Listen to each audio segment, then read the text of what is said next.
അപ്പോൾ നമ്മുടെ പുതിയൊരു വീഡിയോയിലേക്ക് എല്ലാവർക്കും സ്വാഗതം. അപ്പോൾ ഇന്ന് ശനിയാഴ്ച വൈകുന്നേരമാണ് കേട്ടോ. അപ്പോൾ പള്ളിയിൽ പോകാനുള്ള ഡ്രസ്സ് തപ്പിക്കൊണ്ടിരിക്കുകയാണ് ഞാൻ. അപ്പം അലമാരി വന്ന് തപ്പിക്കൊണ്ടിരിക്കുക. നമ്മൾ ഡ്രസ്സ് ഒരു ടോപ്പ് മാത്രമേ എനിക്ക് എടുത്തിട്ടുണ്ടായിരുന്നുള്ളൂ.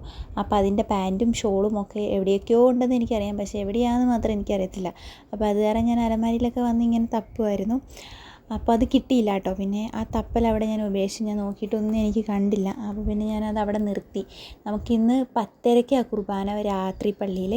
അപ്പം ഡ്രസ്സെല്ലാം എടുത്ത് പെറുക്കി തേച്ച് പെറുക്കി എടുത്ത് വെച്ചിട്ട് നമ്മൾ ചീനിക്കപ്പാറയ്ക്ക് പോയിട്ട് അവിടെ നിന്നാണ് പള്ളിയിലോട്ട് പോകാമെന്ന് വിചാരിക്കുന്നത് കേട്ടോ. അപ്പോൾ ഡ്രസ്സ് കുറേ തുണി അലക്കിയത് കൊണ്ടിട്ടിട്ടുണ്ടായിരുന്നു. 2 ദിവസത്തെ ഡ്രസ്സ് ഉണ്ടായിരുന്നു, ഒന്നും മടക്കി വെച്ചില്ലായിരുന്നു.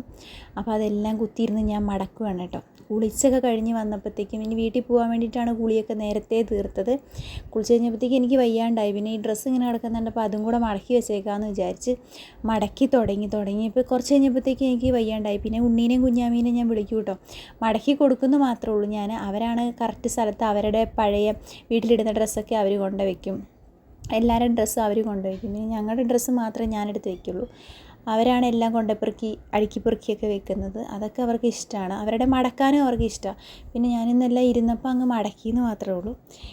എന്നിട്ട് ഞാൻ എൻ്റെ ഡ്രസ്സ് തപ്പിയിട്ട് കാണാത്തതുകൊണ്ടാണ് കേട്ടോ ഇത് മടക്കാൻ വേണ്ടിയിട്ട് ഇരുന്നത്. കുറച്ച് കഴിഞ്ഞപ്പോഴത്തേക്കും എനിക്ക് ഒട്ടും വയ്യാണ്ടായി. മടക്കലൊക്കെ കഴിഞ്ഞപ്പോഴത്തേക്കും എനിക്ക് നന്നായിട്ട് ഉച്ച കഴിഞ്ഞിട്ടാണ് എനിക്ക് വയറിൽ ഗ്യാസ് കയറലും പ്രശ്നവും ഛർദ്ദിക്കാൻ വരവൊക്കെ. രാവിലെ എഴുന്നേൽക്കുമ്പോൾ നല്ല ഉഷാറായിട്ട് അടിപൊളിയായിട്ട് എഴുന്നേറ്റ് വരും. ഒരു ഉച്ച വരെ വലിയ കുഴപ്പമൊന്നും ഇല്ലാണ്ട് പണിയൊക്കെ എടുക്കാൻ പറ്റും, കുഴപ്പമൊന്നുമില്ല. ഉച്ച കഴിഞ്ഞ് കഴിയുമ്പോഴത്തേക്കും എനിക്ക് ഒട്ടും വയ്യാണ്ടാവും. ഉണ്ണിയും കുഞ്ഞാമിനെയൊക്കെ പ്രഗ്നൻ്റ് ആയിരിക്കുന്ന സമയത്തൊക്കെ രാവിലെ ആയിരുന്നു ഛർദ്ദിയും പ്രശ്നങ്ങളും ഒക്കെ. പക്ഷേ ഇതങ്ങനെയല്ല, ഉച്ച കഴിഞ്ഞിട്ടാണ് പ്രശ്നങ്ങൾ തുടങ്ങുന്നത്. വൊമിറ്റ് ചെയ്യുകയാണെങ്കിലും വൈകുന്നേരം ഒക്കെയാണ് ഞാൻ ഭയങ്കരമായിട്ട് വൊമിറ്റ് ചെയ്യുന്നത്. രാവിലെ ഒരു കുഴപ്പമില്ല, പല്ല് തേക്കുകയാണെങ്കിലും കുഴപ്പമില്ല, എന്തിനാണെങ്കിലും ഒരു കുഴപ്പമില്ല കേട്ടോ. അപ്പോൾ അങ്ങനെ ഉച്ച കഴിയുമ്പോഴാണ് ഇപ്രാവശ്യം പ്രശ്നങ്ങളൊക്കെ. അതിനോട് 2-3 പേര് പ്രഗ്നൻ്റ് ആയിരിക്കുന്നവർ പറഞ്ഞു ഞങ്ങൾക്കും അങ്ങനെ തന്നെയാണ്, ഉച്ച കഴിഞ്ഞിട്ടാണ് ഇങ്ങനെ പ്രശ്നങ്ങളൊക്കെ വരുന്നത്, രാവിലെ ഒന്നും ഒരു കുഴപ്പമില്ലാന്ന്. അതെന്താണെന്നറിയില്ല, കാലാവസ്ഥ മാറിയതിൻ്റെയാണോ എന്നാന്നൊന്നും അറിയത്തില്ല. അങ്ങനെയൊക്കെയാണ്. അപ്പോൾ ഉണ്ണിയും കുഞ്ഞാമിയും കൂടെ ഞാൻ വൊമിറ്റ് ചെയ്ത് ഛർദ്ദിച്ച് വയ്യാണ്ടായപ്പോഴത്തേക്കും അവർ കൊണ്ടുപോകാനുള്ള ഡ്രസ്സൊക്കെ എടുത്തു വെച്ചു. വീട്ടിൽ പോയിട്ട് നമ്മൾ ഡ്രസ്സ് മാറി പോകുന്നത്. അപ്പോൾ കൊണ്ടുപോകാനുള്ള ഡ്രസ്സൊക്കെ അവർ എൻ്റെയും ചേട്ടായുടെയും പിള്ളേരുടെ എല്ലാവരും കവറിനകത്താക്കി വെച്ചു. പിന്നെ എൻ്റെ പാൻറ്റ് കണ്ടില്ല എന്ന് പറഞ്ഞില്ലേ, ഒരു ഷോളും കാണാനുണ്ടായിരുന്നു. അപ്പോൾ അതൊക്കെ ഞാൻ ഇങ്ങനെ തപ്പിക്കൊണ്ടിരിക്കുക. ഇപ്പോൾ ഇടാൻ പറ്റുന്ന ഡ്രസ്സ് മാത്രമേ ഞാൻ എടുത്ത് പുറത്ത് വെച്ചിട്ടുള്ളൂ. ബാക്കിയൊക്കെ ഇങ്ങനെ വലിയ അട്ടക്കടലാസിനകത്താക്കിയിട്ട് ഇങ്ങനെ ബർത്തിൻ്റെ മുകളിലൊക്കെ കയറ്റി വെച്ചേക്കാം.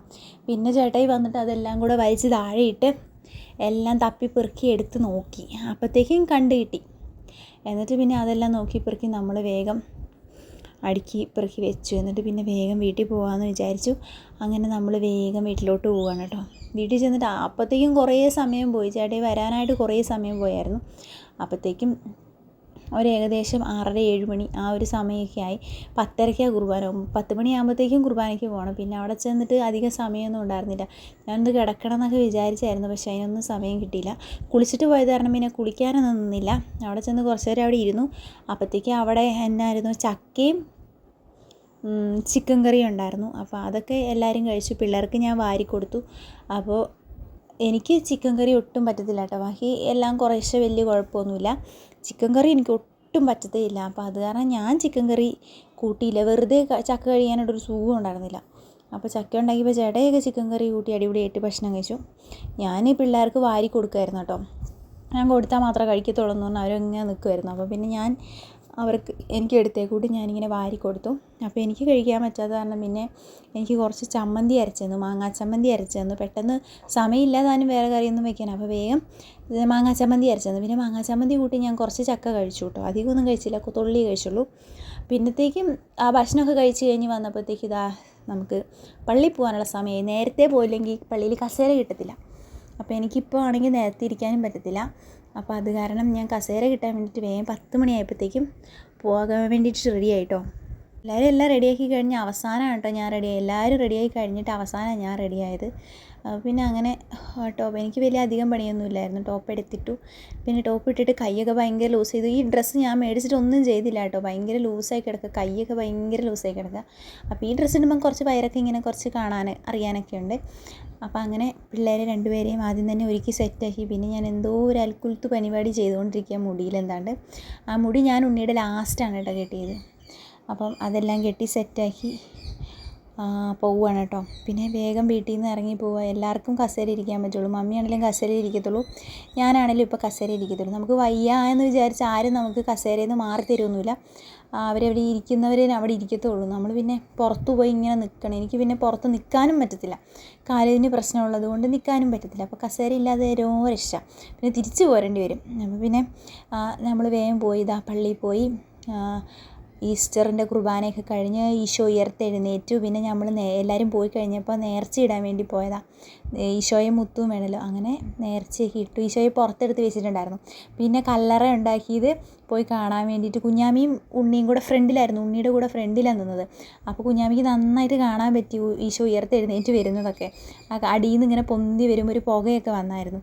അപ്പോൾ അതൊക്കെ കുഞ്ഞാമി പറഞ്ഞിട്ട് എനിക്കത് കാണണം, അതിൻ്റെ അടിയിൽ എന്താ ഒരു ചേട്ടൻ്റെ കൈ ഞാൻ കണ്ടായിരുന്നു എന്നൊക്കെ പറഞ്ഞ് ഇങ്ങനെ കാണിച്ചു തരികയായിരുന്നു കേട്ടോ. അപ്പം അത് നേർച്ചയൊക്കെ ഇട്ട് മുത്തുമൊക്കെ ചെയ്ത് നമ്മൾ പിന്നെ രാത്രി ആയപ്പോഴത്തേക്കും അവരെ ഇവിടെ ചീനിക്കപ്പാറ തന്നെ തിരിച്ചു കൊണ്ടുപോയിട്ടു. ഞാനും ചേട്ടായും തിരിച്ച് വീട്ടിലോട്ട് പോകുന്നു കേട്ടോ. എനിക്ക് എന്തോ ഇവിടെ വന്ന് സ്വന്തം വീട്ടിൽ കിടന്നാലേ ഒരു സമാധാനത്തിൽ എനിക്ക് ഉറങ്ങാൻ പറ്റത്തുള്ളൂ. പിള്ളേരെ പിന്നെ രാവിലെ വരുമ്പോഴത്തേക്ക് നേരത്തെ എഴുന്നേൽപ്പിക്കണ്ടേന്ന് വിചാരിച്ച് അവിടെ വീട്ടിൽ കൊണ്ടുപോയി വിട്ടിട്ട് ഞങ്ങൾ തിരിച്ച് വീട്ടിലോട്ട് പോകുന്നു. അപ്പോൾ എന്നിട്ട് രാവിലെ ഞങ്ങളിതാ ഒരു ചാക്കിനകത്ത് കപ്പയും കുറച്ച് എല്ലൊക്കെ മേടിച്ച് നമ്മൾ നേരത്തെ മേടിച്ച് വെച്ചിട്ടുണ്ടായിരുന്നു. രാവിലെ വീട്ടിലൊരു 10-10:30 ആയപ്പോഴത്തേക്കും വീട്ടിലോട്ട് പോകുന്നു കേട്ടോ. അവിടെ ചെന്നപ്പോഴത്തേക്കും പിള്ളേർ എഴുന്നേറ്റ് ഇങ്ങനെ ഇരുന്ന് എന്തോ ഭക്ഷണം കഴിക്കാൻ തുടങ്ങുന്ന ഭാഗമായിരുന്നു. അപ്പോൾ എന്തോ അവരോട് മര്യാദ പഠിപ്പിച്ചുകൊണ്ടിരിക്കുക, എന്തൊക്കെയോ പറഞ്ഞുകൊണ്ടിരിക്കുകയായിരുന്നു ഞങ്ങൾ കയറി ചെന്നപ്പോഴത്തേക്കും കേട്ടോ. എന്തോ അപ്പവും ചിക്കൻ കറി ആയിരുന്നു ഉണ്ടായിരുന്നത്. പക്ഷേ എനിക്ക് ചിക്കൻ കറി വച്ചാത്ത കാരണം ഞാൻ കുറച്ച് ബീഫ് കറി എടുത്തിട്ടാണ് കേട്ടോ കഴിച്ചത്. ഒരപ്പവും കുറച്ച് ബീഫ് കറിയും കൂടെ കഴിച്ചു. അപ്പോൾ എനിക്ക് വന്നപ്പോഴത്തേക്കും വന്നു. ഒരു ഗ്ലാസ് പാൽ കുടിച്ചിട്ട് പിന്നെ ഞാൻ വീട്ടിലൊന്നും ഉണ്ടാക്കിയൊന്നുമില്ല, നേരെ ഇങ്ങ് ചീനിക്കപ്പാറയ്ക്ക് പോരുകയാണ് ചെയ്തത്. അപ്പോൾ എനിക്ക് നന്നായി വിശന്നായിരുന്നു. പിന്നെ ഒരു അപ്പമൊക്കെ ഒരു നേരം കഴിക്കാൻ പറ്റത്തുള്ളൂ കേട്ടോ. ഇപ്പോൾ എനിക്ക് ഒരാഴ്ചയായിട്ട് ഭയങ്കര ക്ഷീണം, അങ്ങനെ ഭക്ഷണം കഴിക്കാൻ പറ്റുന്നില്ല. ക്ഷീണം മാറി വന്നായിരുന്നു, വീണ്ടും പിന്നെ ക്ഷീണത്തിലേക്ക് പോകാൻ തുടങ്ങി. പിന്നെ ഞാൻ അവിടെ കുളത്തിൽ മീനിങ്ങനെ നടക്കുന്ന കണ്ടപ്പോഴത്തേക്ക് മീനിന് കുറച്ച് തീറ്റ കൊടുക്കാമെന്ന് വിചാരിച്ച് കുറച്ച് തീറ്റയൊക്കെ കൊടുത്തിട്ടോ. അത് തീറ്റ ഇടുമ്പോഴത്തേക്ക് ഇങ്ങനെ ഓടിപ്പാഞ്ഞിങ്ങ് വരും. എന്നിട്ട് എല്ലാം കൂടെ ഗുളും എന്ന് പറഞ്ഞ് വായും പൊളിച്ച് എല്ലാം കൂടെ കഴിച്ച് തീർത്തിട്ടോ. പിന്നെ അവിടെ ഉപ്പുമാങ്ങ അരിഞ്ഞിട്ടേക്കുന്ന കണ്ടെന്ന്, മാങ്ങ ഇങ്ങനെ അരിഞ്ഞ് ഉപ്പിലിട്ടണം, എനിക്ക് ഭയങ്കര ഇഷ്ടപ്പെട്ടു. അപ്പോൾ ഞാനെടുത്ത് കുറേ അവിടെ ഇരുന്ന് കഴിച്ചു. പിന്നെ എനിക്ക് വയ്യാണ്ടായപ്പോഴത്തേക്കും ഞാൻ കിടക്കാൻ വന്നപ്പോഴത്തേക്കും ആ മാങ്ങയും കൂട്ടി അവിടെ ഇരുന്ന് ഇങ്ങനെ കിടന്നുകൊണ്ട് ഞാനും കുഞ്ഞാമ്മയും പിള്ളേരും ഒക്കെ കൂടി ഇരുന്ന് ഇങ്ങനെ കഴിച്ചു കേട്ടോ. കഴിച്ച് അങ്ങനെ കിടന്ന് കുറച്ച് നേരം അങ്ങ് ഉറങ്ങിപ്പോയി. പിന്നെ ഉച്ചയ്ക്കത്തെ ഫുഡ് കഴിക്കലായിരുന്നു കേട്ടോ. പിന്നെ മാങ്ങാ പച്ചടി, പിന്നെ ചള്ളാസ്, പിന്നെ ബീഫ് കറിയും കൂട്ടി ഞാൻ കഴിച്ചു. അങ്ങനെയായിരുന്നു. വലിയ സ്പെഷ്യലായിട്ട് നമുക്കൊന്നും ഉണ്ടാക്കാൻ ആൾക്കാരും ഇല്ല. പിന്നെ അങ്ങനെ എല്ലാം കൂടെ ഉണ്ടാക്കണ്ടല്ലോ എന്ന് വിചാരിച്ചിട്ട് അങ്ങനെ വലിയ ഇതൊന്നും ഉണ്ടാക്കിയൊന്നുമില്ല. നോർമലായിട്ടുള്ള ഭക്ഷണം മാത്രമേ ഉണ്ടായിരുന്നുള്ളൂ. പിന്നെ ഞങ്ങൾ കപ്പയും എല്ലും മേടിച്ചിട്ടാണല്ലോ പോയത്. അപ്പോൾ വൈകുന്നേരം ആയപ്പോഴത്തേക്കും കപ്പയ്ക്ക് പകരം ചക്ക അവിടെ ഇരിപ്പുണ്ടായിരുന്നു.